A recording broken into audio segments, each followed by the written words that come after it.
Assalamualaikum viewers. The topic of today's video is perturbation theory. So in this video I am going to explain what really is perturbation theory and why do we use it. Okay, first of all, you need to consider the name perturbation. As the name indicates, perturbation means some disturbance. Okay, so we require perturbation theory in case of disturbances. And what type of disturbances are there? First of all, you know the Schrodinger wave equation, H psi is equal to E psi. This Schrodinger wave equation, okay, can be solved for a system that contains only one electron. Okay, so in other words, I can say for a system that contains only one electron, the Schrodinger wave equation can be solved easily. So consider this system. Okay, as you can see, this atom contains only one electron. So Schrodinger wave equation can be solved for this system easily. Okay, now consider another system. On my right hand, you can see that there is another system. This system contains more than one electrons. If I solve Schrodinger wave equation for this system, then Schrodinger wave equation becomes very much complicated. Why do it become complicated? As you can see that in this multiple electronic system, there are a lot of electrons. Okay, so there are some factors like electronic repulsion, electronic nuclear attraction, and a lot of other terms that can change the answer, that can change the result of my Schrodinger wave equation, that can affect my Schrodinger wave equation. Okay, so for such system that contains more than one electrons, we introduce some approximations. So there are two types of approximation to get an answer to the Schrodinger wave equation for multiple electronic system. Okay, so these two approximation methods are the variation method and the perturbation theory. And the topic of today's video is all about perturbation theory. So guys, that was the basics for the perturbation theory. So moving on towards the derivation. So guys, let me just drag the board. Sorry, let me just try it again. Sorry guys, actually my magic is not working. Let me just try it again. Okay, it will happen soon. So now moving on towards the derivation of the perturbation theory. As you know, the perturbation means disturbance, and the disturbance is due to the multiple electronic system. As I have told you earlier, that in the multiple electronic system there are electronic repulsion and electronic nuclear attractions, due to which there is disturbance in our system, and the answer to the Schrodinger wave equation changes, okay, due to these attraction and repulsion terms. So first of all, what I have here is the perturbation theory. So the perturbation theory is actually an approximation scheme through which we can solve the mathematical disturbances in our system. Okay, so what we are going to do, we are going to solve the mathematical disturbances, we are going to solve the mathematical perturbations in our system due to these multiple electrons. Okay, so now what I have here is that the approximate method is of two types, the perturbation theory and the variation method. So the focus of today's video is only on the perturbation theory. So what do we basically do in perturbation theory? We start with a simple system for which mathematical solution is known. Okay, so first of all, we just consider a simple system for which a mathematical solution is known. And that simple system, I can describe it as H naught psi naught is equal to E naught psi naught. Okay, so this is a simple system for which the mathematical solution is known. And then what do? We consider an other system for which the mathematical solution is not known. Okay, we consider an other system, the disturbed system. Okay, the multiple electron system that contains the disturbed terms. Okay, so here, as you can see that this term here, that this equation here is the perturbed equation. Okay, it contains the Hamiltonian operator that is disturbed, and it contains the E, energy, that is disturbed. Okay, so if I want to find the difference delta H, okay, if I want to find the difference delta H, then it should be equal to H Hamiltonian minus H naught. How can this be equal to that? If I have this Hamiltonian operator, that is the disturbed Hamiltonian operator. Okay, so if I subtract the original Hamiltonian operator from the disturbed Hamiltonian operator, okay, this is a disturbed Hamiltonian operator and this is the original Hamiltonian operator. So if I subtract the original Hamiltonian operator from the disturbed Hamiltonian operator, then I get delta H. Okay, so this delta H is actually the change. Okay, so similarly, if I want to find a change in energy, so how can I find? I can find the change as E minus E naught. Okay, similarly, if I want to find del psi, then it should be equal to psi minus psi naught.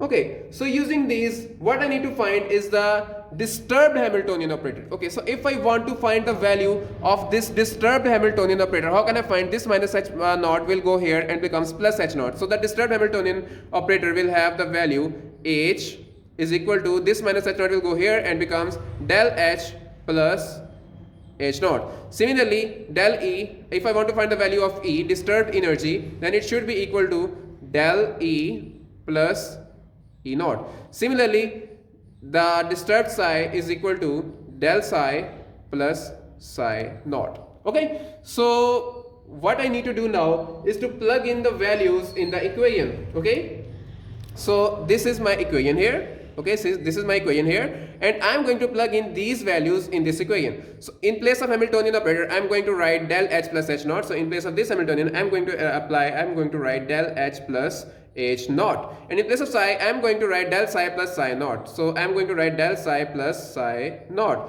and in place of E, I'm going to write del E plus E naught, and in place of psi again, I'm going to write del psi plus psi naught. So what I've just done, I've just plugged in the values. So the next thing I'm going to do is to multiply. Okay, I'm going to multiply these two and these two. Okay, so you know the rule of multiplication, that this delta H will be multiplied by psi naught and delta psi, and then this H naught will be multiplied by this, and then it will be multiplied by this. So first of all, this del H will be multiplied by del psi. So my answer becomes del H del psi, and similarly del H when multiplied by psi naught, then it becomes del H psi naught, and similarly this H naught will multiply by del psi, and this become del H, this become, as H naught is being multiplied by del psi, so this become H naught del psi, and this H naught is being multiplied by psi naught, so it becomes H naught psi naught, H naught psi naught, and similarly it is equal to del E multiplied by del psi,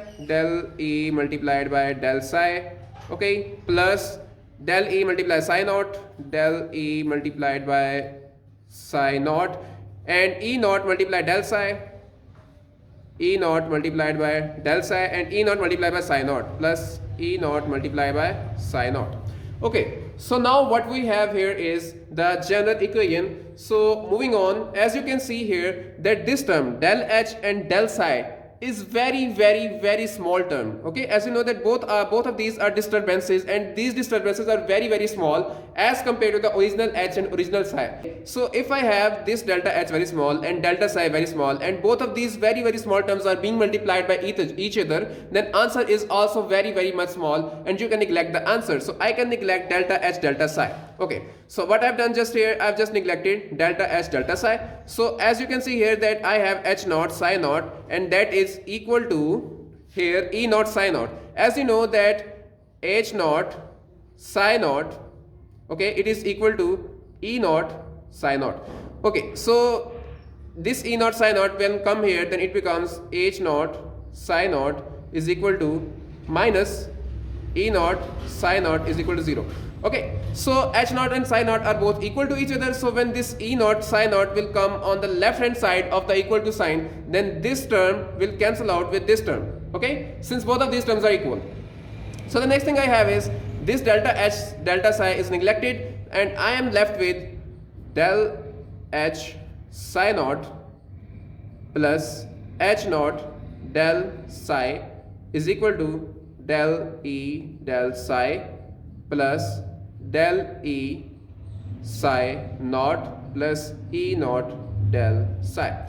Again, I have another del E del psi. Okay, as you know that this del E is also a change, and this del psi is also a change, and I have just told you earlier that both of the changes are very small, and very small values when being multiplied by each other gives a very small answer. So I can also neglect this term. Okay, so neglecting this term, I am left with del H psi naught plus H naught del psi is equal to del E psi naught plus E naught del psi. Okay, since I am going to find the value of del E, the energy disturbance, okay, as I've just told you earlier that using the perturbation theory, what do we basically do? We find the disturbances in the system, we find the values, the mathematical values for the disturbances in the system. So in this derivation, what I'm going to do, I'm going to find the del E, the disturbance in the energy. Okay, so for this what I'm going to do is just that I am going to leave this del E value on the right hand side, and this value will go on the left hand side. So my equation becomes del H psi naught plus H naught del psi minus E naught del of psi is equal to del E psi naught. Okay, So now what I'm going to do is to multiply this equation by psi hysteric on both sides. Okay, so multiplying this equation, multiply this equation with psi hysteric, okay, and take integration. Okay, so first of all, what we're going to do, we are going to multiply with psi hysteric on both sides, and then we are going to take the integration. Okay, so here what I'm going to do, this is the psi hysteric, okay, and del h psi naught, and here is my integration, and this is the d tau, the derivative. Okay, doing the same with this part. Okay, this here is a plus, and again I have integration psi hysteric, and I have h naught del psi, h naught del psi d tau. So again I have integration psi hysteric e naught del psi d tau is equal to integration psi hysteric del e psi naught d tau. Okay, so this is what I've done. I've just multiplied by psi hysteric and taken the integrations. Consider this term here. Okay, so what I'm going to do, I'm going to take delta e out of the integration. Okay, taking delta e out of the integration, I have psi hysteric psi naught d tau. Okay, so as you know that in the equation, I've told you about this equation. For this equation, I know the mathematical solution. Okay, for this Schrodinger equation, I know the mathematical solution, and this psi here is a normalized. Okay, this psi here is normalized. Okay, so you know the condition for normalization. Okay, what is the condition for normalization? The condition for normalization is that if I have integration, okay, psi hysteric psi naught d tau, then it should be equal to 1. Okay, so here as you can see that I have psi hysteric psi naught d tau, then this part should be equal to 1. Okay, so if I have this part equal to 1, then I am left with delta e on this equation's right side. Okay, so the next thing, I have to put the boundary conditions here from minus infinity to positive infinity, again from minus infinity to positive infinity, again from minus infinity to positive infinity. So is the same boundary condition here. Okay, and again minus infinity to positive infinity. So as you know that this part becomes equal to 1, so del e into 1 becomes equal to del e. So I'm going to write this part of equation on the next page. So my equation becomes just like this. As you can see here that I am left with only delta e on the right hand side of the equation. Okay, this is the right hand side of the equation, and I am left with delta e only on the right hand side of the equation. So rearranging the equation, what I'm going to write is delta e on the left hand side. Okay, I'm left with psi hysteric. Okay, then I have del h, then I have psi naught. Okay, then I have d tau. Okay, so now here's the boundary condition from minus infinity to positive infinity, minus infinity to positive infinity, minus infinity to positive infinity, and same is the condition here from minus infinity to positive infinity. Okay, as you can see that here is my integration psi hysteric, again integration psi hysteric, and del psi is here and also it is here. So I can take del psi, integration and psi hysteric common. So what I'm left with is, first of all, here is plus, and I have minus infinity to positive infinity, integration psi hysteric. Okay, so this is the psi hysteric, and what I'm left with is h naught. Okay, here is my h naught, and here is my minus, and here is my e naught, and I have also taken del psi common. Okay, and since del t is here and here also, so I am also going to take del t common. I am going to prove that this part of the equation is equal to 0. Okay, I am going to prove that this part of the equation is equal to 0. So first of all, you know the condition for Hermitian operator. Okay, you know that the operation that the operators in the quantum mechanics are Hermitian. Okay, that the operators in the quantum mechanics are Hermitian. So you know the condition for Hermitian operator, the condition for Hermitian operator. Okay, so what is the condition for Hermitian operator? The Hermitian operator says that if I have integration psi hysteric, okay, if I have integration psi hysteric h Hamiltonian being applied on psi d tau, then it should be equal to integration psi h psi hysteric. d of tau. Okay, so this is the condition for Hermitian operator, that if my Hermitian operator is being applied on psi at one time, then if I just displace this, if I just move this part here and this part here, okay, as you can see that Hamiltonian operator is now being applied on psi static, and this psi has come behind Hamiltonian, and as you can see here that this psi has come behind the Hamiltonian. So this is the condition for Hermitian operator. Okay, I can apply this condition on this part of the equation. Okay, so first of all I am going to just plug in the values here. Just as you can see, I have integration from minus infinity to positive infinity. I have psi static. Okay, so as you can see here, in case of psi static, I have same psi static here. Okay, so in place of h, what I have here is h minus e naught.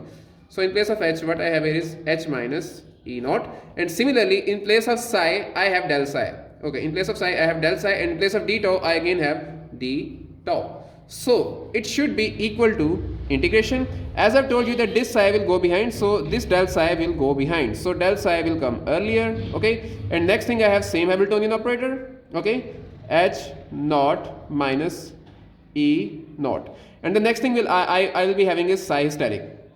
Okay, so when this operator being applied on psi hysteric, then this become overall hysteric d tau. So the next thing that you know that h psi is equal to e psi, you know this condition. Okay, so if I have h psi minus e psi, then it should be equal to 0. Okay, so now if I talk about this part here, okay, here is my integration, here is del psi, and if I multiply this psi inside the bracket, then my answer comes out to be h naught psi minus e naught psi, and here is my hysteric d tau, and here is the boundary condition minus infinity to positive infinity, again from minus infinity to positive infinity.